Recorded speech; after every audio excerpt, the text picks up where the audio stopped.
In 1855, Anne Taylor passes away, leaving the Octagon in the hands of her sons, Benjamin and William Taylor.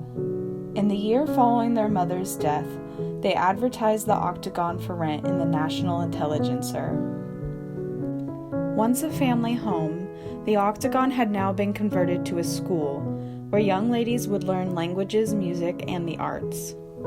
What was once a drawing room was now a room where girls like young Elizabeth would dread attending another piano lesson.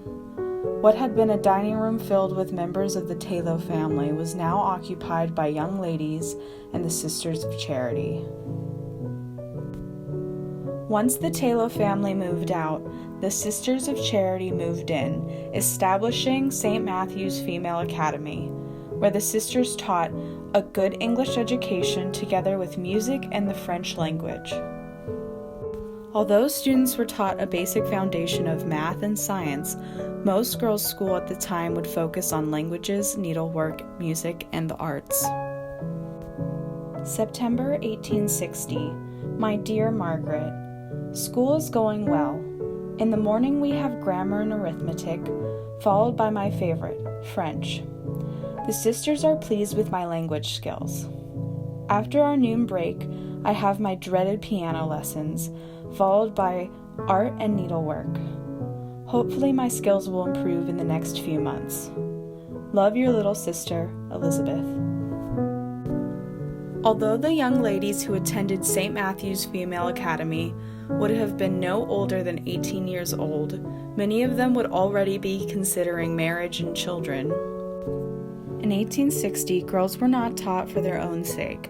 Instead, they would have been educated with the understanding that they would become mothers who would raise the future generation of American sons. October 1860. My dear Margaret, all is well here, but I wish I could be there with you and my new nephew. Perhaps I can persuade Mama to let me come and visit you both very soon, but I think she will not be persuaded while I am attending school.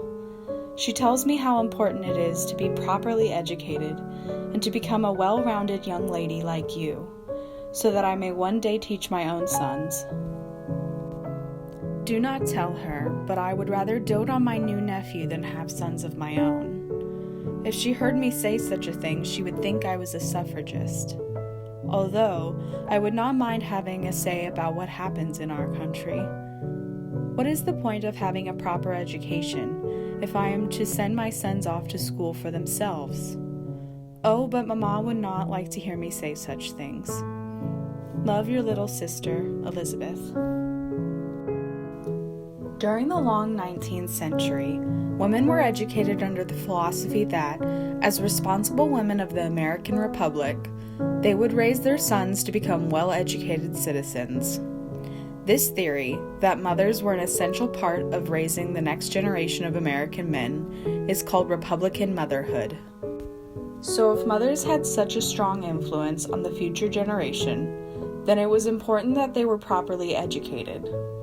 The women's rights movement throughout the 19th century would use such arguments in favor of women's suffrage, which would not come to pass until after the First World War in 1919. Inside the halls of the Octagon, a young lady recites her French lessons, a skill she might use one day at a party where she will meet her future husband. In another room, a young girl practices her embroidery, and years later she will use that skill to embroider a quilt in her own home. Down the hall, a young girl stumbles as she plays the piano, a skill she will one day teach to her own children. And perhaps in yet another room, a young girl is writing a letter to her older sister, telling her all about the new school she is attending. November 1860. My dearest Margaret, school is still coming along well. Perhaps one day I will be so proficient that I will be able to tutor my dear nephew. You can teach him science and arithmetic, as those were always your favorite subjects in school, and I can teach him grammar and French, since the sisters say those are my best subjects. I think he will grow up to be a bright young man between the two of us. I am looking forward to seeing you and my dear nephew when you come to visit next week. Love your little sister, Elizabeth.